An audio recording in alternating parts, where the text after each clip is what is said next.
शिक्षक साथियों, स्वागत है आप सभी का हमारे यूट्यूब चैनल पर। आज हम उपस्थित हुए हैं बिहार टीचर ट्रांसफ़र से एक बहुत ही अहम अपडेट के साथ। आपको पता होगा कि मुख्यमंत्री सम्राट चौधरी ने 20 अगस्त 2026 को जो है तमाम शिक्षा विभाग के बड़े अधिकारियों के साथ जो है समीक्षा बैठक की थी, जिसमें उन्होंने जो शिक्षकों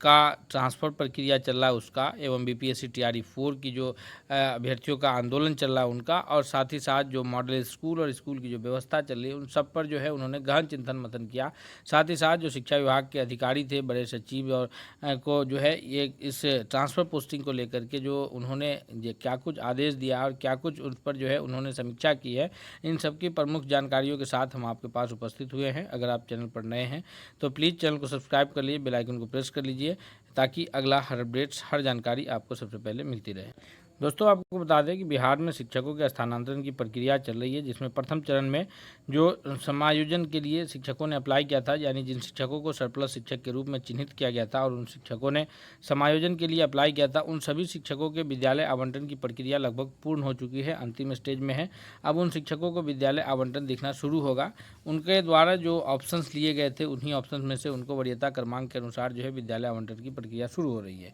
जिस पर मुख्यमंत्री सम्राट चौधरी जी के द्वारा जो है समीक्षा बैठक की गई और उसमें निर्देश दिए गए कि जो है जिन शिक्षकों का वरीयता क्रमांक ऊपर था उन शिक्षकों को पहले विद्यालय आवंटित किया जाए, और साथ ही साथ जो सरप्लस शिक्षक में विशेष आवश्यकता के आधार पर जिन शिक्षकों ने अप्लाई किया है, सबसे पहले उन शिक्षकों का आवेदन पर जो है कार्रवाई करते हुए उन शिक्षकों को विद्यालय आवंटन कर दिया जाए। और जो पति पत्नी के आधार पर जिन शिक्षकों ने, और खासकर वैसे पति पत्नी आधार वाले शिक्षक जो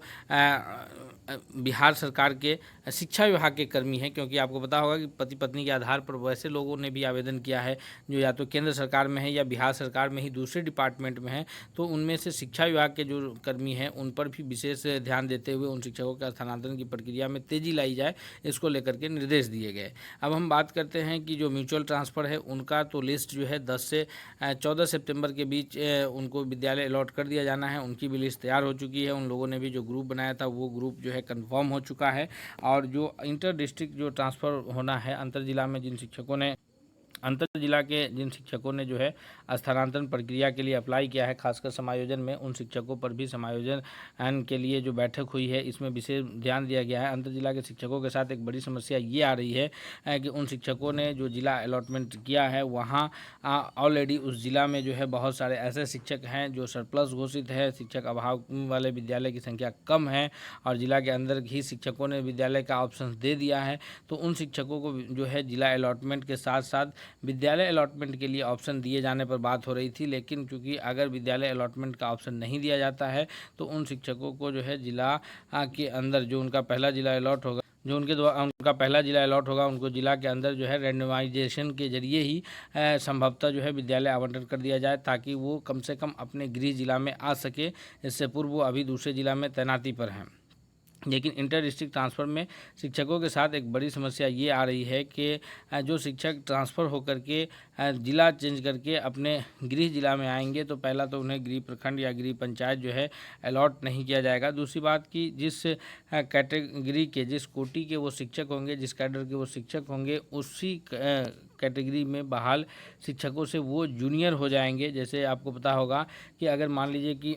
खासकर बीपीएससी में टीआरई में जो है शिक्षकों की बहाली हुई है, जिसमें अंतर जिला में अधिकांश शिक्षकों की बहाली हुई है, तो अगर 1, 2 और 3 जो बीपीएससी टीआरई की बहालियां हुई हैं, इनमें से अगर कोई बीपीएससी टीआरई 1 के टीचर हैं जो बेसिक ग्रेड में या फिर जो है स्नातक ग्रेड में, जिस भी ग्रेड में उनकी बहाली हुई है, अगर वो अंतर जिला स्थानांतरण करा करके अपने गृह जिला में उनका जो कैडर होगा वो टीआरई 1, 2 जिस भी कोटि के शिक्षक होंगे, अगर टीआरई 1 के शिक्षक होंगे तो उस जिला में जो टीआरई 1 के शिक्षक होंगे उनसे वो जूनियर होंगे, 2 के शिक्षक जो होंगे वो टीआरई 2 के शिक्षक से जूनियर हो जाएंगे, और 3 के जो शिक्षक होंगे वो टीआरई 3 के शिक्षक से जूनियर समझे जाएंगे। तो इसकी एक समस्या है, इसको भी जो है विभाग अपने स्तर से ये कर रहा है ताकि जल्द से जल्द शिक्षकों का स्थानांतरण हो जाए, और शिक्षक जो है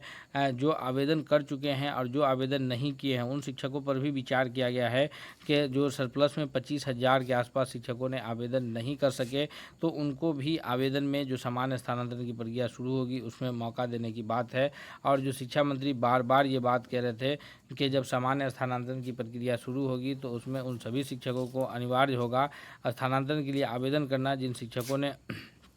5 साल या उससे अधिक समय से गृह पंचायत या गृह प्रखंड में अपना सेवा दे रहे हैं, तो उन शिक्षकों की समीक्षा बैठक की गई कि खासकर जो शिक्षक 1, 2, 3 में बहाल हुए हैं और पिछले स्थानांतरण होकर के वो गृह प्रखंड में जा चुके हैं, गृह प्रखंड अब उन्हें छोड़ने को लेकर के नियमावली बनी है, तो उनके साथ क्या किया जाना चाहिए। जबकि नियमावली में ये स्पष्ट है कि उन्हें 5 वर्ष तक के मतलब स्थानांतरण जो है 5 वर्षों पर होगी और उनके अभी स्थानांतरण को 1 वर्ष पूरे नहीं हुए हैं, तो उन शिक्षकों पर भी विचार किया गया है कि उन शिक्षकों के स्थानांतरण की प्रक्रिया किस प्रकार लाई जाएगी। आपको बता दें कि उन शिक्षकों के लिए जो स्थानांतरित होकर के 2025 में या 2026 के जनवरी में अपने गृह पंचायत या गृह प्रखंड में चले गए हैं, तो उनको और वो सरप्लस भी घोषित नहीं हुए हैं, लेकिन शिक्षा मंत्री कह रहे हैं कि उन्हें भी प्रखंड से बाहर जाना चाहिए। तो वैसे शिक्षकों पर अब जो है अधिकारियों को समीक्षा करने की बात की गई है कि वैसे शिक्षकों के संबंध में आखिर आगे क्या निर्देश दिया जाए। उन्हें जो है स्थानांतरण में हिस्सा लेना है, जो समान स्थानांतरण की प्रक्रिया होगी, या नहीं लेना है। और जो सक्षमता से विशिष्ट बने हैं 1, 2, 3, 4 में, तो वैसे शिक्षक जो अपने गृह प्रखंड में है या किसी भी प्रखंड में अगर 5 वर्षों से अधिक समय से है, तो उनको जो है ऐच्छिक स्थानांतरण में मौका दिया जाएगा। यानी उनकी अगर इच्छा होगी तो वो स्थानांतरण में अप्लाई करेंगे समान स्थानांतरण की प्रक्रिया में, जो 17 सितंबर से शुरू होकर के 23 सितंबर तक चलेगा। और अगर वो इच्छुक नहीं होंगे तो उन्हें आवेदन करने के लिए मजबूर नहीं किया जाएगा। और जो बचे हुए सरप्लस शिक्षक हैं, तो बचे हुए सरप्लस शिक्षक जो 25,000 हैं, उनमें से कुछ लोग जो पेटिशनर बने हैं, तो उनको तो हाई कोर्ट ने जो है स्टेटस को लगा दिया है कि वो जहाँ जिस स्थिति में है, जिस पद पर हैं, वहाँ वो अभी बने रहेंगे। तो अगर उनकी भी इच्छा होगी तो वो आवेदन कर सकेंगे समान स्थानांतरण की प्रक्रिया में। और अगर वो आवेदन नहीं करते हैं तो उन पर आगे जो है विभाग इस पर समीक्षा करेगा कि उन शिक्षकों का रेंडमाइजेशन के जरिए स्थानांतरण किया जाए, या फिर उन शिक्षकों का जो है जहाँ पर सरप्लस है, अगर उसमें से दूसरे शिक्षक उस विद्यालय से स्थानांतरण करा लेते हैं और उस विद्यालय में शिक्षक छात्र का अनुपात का जो मानक है वो अगर मेंटेन हो जा रहा है, तो फिर क्या उन शिक्षकों को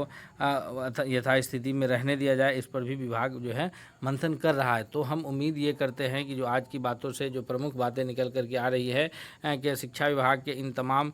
जो बैठकें हुई हैं, इसमें से एक बात जो स्पष्ट रूप से आ रही है कि अब बहुत जल्द, यानी शिक्षकों की जो स्थानांतरण की प्रक्रिया है वो अगस्त माह में कर ली जाएगी। और जो समायोजन में जो शिक्षकों ने अप्लाई किया है उनको अगस्त माह में ही बात का आदेश आ जाएगा कि वो नए विद्यालय में कब तक योगदान करेंगे। उन्हें 1 सप्ताह का मैक्सिमम समय दिया जाएगा कि क्योंकि अभी जो आगे है शिक्षा विभाग में अभी छुट्टियों का मौसम शुरू होना है, तो अगस्त महीने में जो है अभी अंतिम सप्ताह में कई सारी छुट्टियां भी है। तो इसको देखते हुए जो है शिक्षा विभाग ने यह निर्णय लिया है कि उन्हें 1 सप्ताह का समय दिया जाएगा, 7 वर्किंग डेज का टाइम होगा, ताकि वो अपना जो है जो डॉक्यूमेंट्स है उन्हें लेकर के जाकर के नए विद्यालय में योगदान कर सकें। क्योंकि बहुत सारे शिक्षकों को जो है ऊपर बकाया वगैरह का जो है एनओसी कराना है। आपको बता दें कि जो विद्यालय में टैब वगैरह जो मिला है उनमें से प्रधान के साथ साथ एक सहायक शिक्षकों को भी जो है टैग किया गया है। तो उन शिक्षकों में से अगर कोई स्थानांतरण चाहेंगे तो उन्हें फिर जो है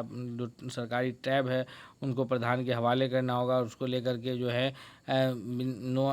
एनओसी जो लेना होगा और नो ऑब्जेक्शन सर्टिफिकेट लेना होगा, ताकि जो है वो नए विद्यालय में जो योगदान कर रहे हैं तो वहाँ पर जो है किसी तरह की उन्हें दिक्कत नहीं है। उनकी पेमेंट्स को लेकर के जो काम होने हैं, एलपीसी इन आउट का जो काम होगा, तो इन सभी को लेकर के जो है उन्हें उन शिक्षकों को स्थानांतरण के बाद 7 वर्किंग डेज का समय दिया जाएगा। और अगर किन्हीं को दावा आपत्ति करना होगा तो वो भी जिला स्थापना समिति में हो, चाहे जो है ये प्रमंडल स्थापना समिति में हो, तो उनके लिए भी उन्हें समय दिए जाने पर विचार किया जा रहा है। तो ये प्रमुख जो खबरें थी वो हम आपको उपलब्ध कराए हैं। अगर चैनल पर आप नए हैं तो प्लीज़ सब्सक्राइब कर लीजिए, बेल आइकन को प्रेस कीजिए, ताकि अगला हर अपडेट हर जानकारी आपको सबसे पहले मिलता रहे। मिलते हैं अगले नए अपडेट के साथ, तब तक के लिए बहुत बहुत धन्यवाद।